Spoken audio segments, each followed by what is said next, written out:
Shalom saudara-saudara, kiranya damai sejahtera dari Allah Tritunggal beserta dengan setiap kita. Firman Tuhan dari Roma 14 ayat 7-8 berbunyi demikian. Sebab tidak ada seorang pun di antara kita yang hidup untuk dirinya sendiri, dan tidak ada seorang pun yang mati untuk dirinya sendiri. Sebab jika kita hidup untuk Tuhan, dan jika kita mati untuk Tuhan. Jadi baik hidup atau mati, kita adalah milik Tuhan. Saudara-saudara, sejak hari Minggu pagi ketika kami menerima kabar yang sangat mengejutkan atas berpulangnya Pendeta Daniel Lukas Lukito ke pangkuan Bapa di sorga, hati kami begitu sedih. Pendeta Daniel yang kami kenal adalah seorang yang begitu sehat, selalu menjaga diri, dan selama ini kami tidak pernah mendengar beliau sakit. Dalam usia 62 tahun, Pak Daniel masih sangat produktif, menjabat sebagai ketua yayasan Saat, mengajar, menghasilkan tulisan-tulisan teologis yang alkitabiah, tajam, mudah dimengerti sekaligus relevan dengan perkembangan zaman, sehingga menjadi berkat tersendiri bagi kami yang melayani di ladang. Peristiwa ini terlalu tiba-tiba dan tidak ada seorang pun menyangka akan terjadi. Akan tetapi saudara, demikianlah kehidupan manusia dalam kedaulatan Allah yang maha baik dan sempurna. Meskipun berduka, kami hanya bisa berserah dan menerimanya. Saat mendengarkan kisah tentang Pak Daniel yang disampaikan Pendeta Beni Solihin dalam khotbahnya di dalam malam penghiburan yang pertama, saya menyadari bahwa bagi kami, kepergian Pak Daniel memang sangat tiba-tiba dan tidak terduga. Tetapi bagi Tuhan, ternyata itulah cara Tuhan beranugerah dan menjawab doa Pak Daniel. Semasa hidupnya Pak Daniel ternyata pernah mengutarakan bahwa bila waktunya tiba untuk dipanggil Tuhan, ia ingin dipanggil tanpa melalui sakit yang berkepanjangan. Saudara, saya pribadi merenungkan hal ini. Kok bisa ya Pak Daniel memiliki harapan seperti itu? Bukankah bila Tuhan memanggil dengan tiba-tiba, berarti tidak ada lagi kesempatan setidaknya untuk berpamitan kepada orang-orang yang dikasihi. Bila Tuhan memanggil secara mendadak, bagaimana bila ada hal-hal yang belum dikerjakan? Bukankah akan meninggalkan penyesalan?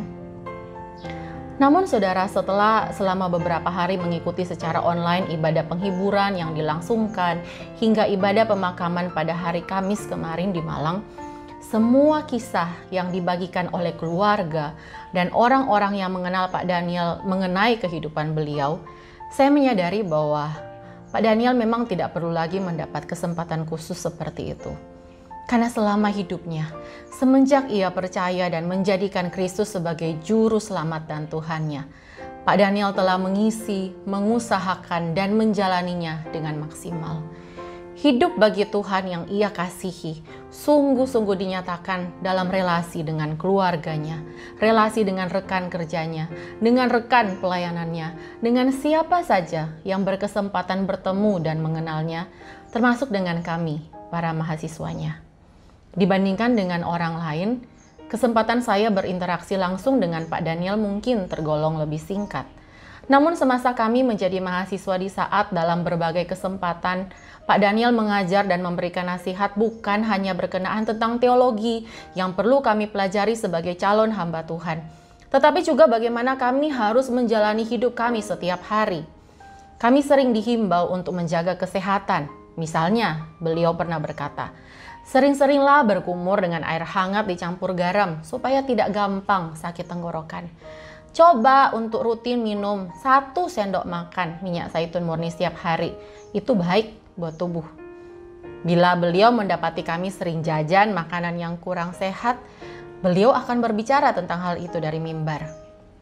Bahkan suatu kali ketika kami sedang libur kuliah, saya dan teman-teman seangkatan kami bermain bersama ke Batu, dan di sana kami rame-rame naik wahana permainan yang cukup beresiko. Setelahnya Pak Daniel kembali menasihati kami, bermain boleh-boleh saja, tetapi tidak perlu mencoba permainan yang beresiko dan berbahaya. Di kemudian hari saya menyadari bahwa nasihatnya itu bukan untuk melarang kami having fun, tetapi supaya kami lebih bijak memilih mana yang perlu, mana yang tidak perlu dilakukan sebagai hamba Tuhan. termasuk dalam soal bermain dan having fun. Setelah menyelesaikan skripsi sebelum memasuki ladang praktik pelayanan 1 tahun, Pak Daniel memanggil kami satu persatu datang ke kantornya.